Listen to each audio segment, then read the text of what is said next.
case to junction temperature. So, ito is yung halimbawa yung isang robotic components is nasa isang case. And then, yung junction, yun yung electronic component niya. May junction kasi yung bawat electronic component. So, yung casing ng electronic component at saka yung junction ng electronic component, yung temperature nun, yun ang minamanage. So, ayan yung formula niya sa baba. Ayan yung may box na yan. Then, pag pinormula transformation mo, ayan na siya.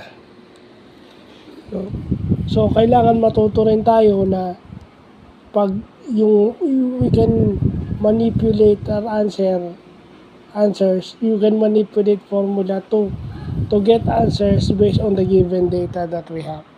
So, yung formula transformation, it's a good practice.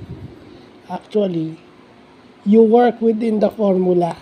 So, matututo rin tayo na work within our means kung ano yung po pwede. Para hindi tayo maging advanced thinker, di ba? Na applicable din sa ibang tao. So, yun lang po.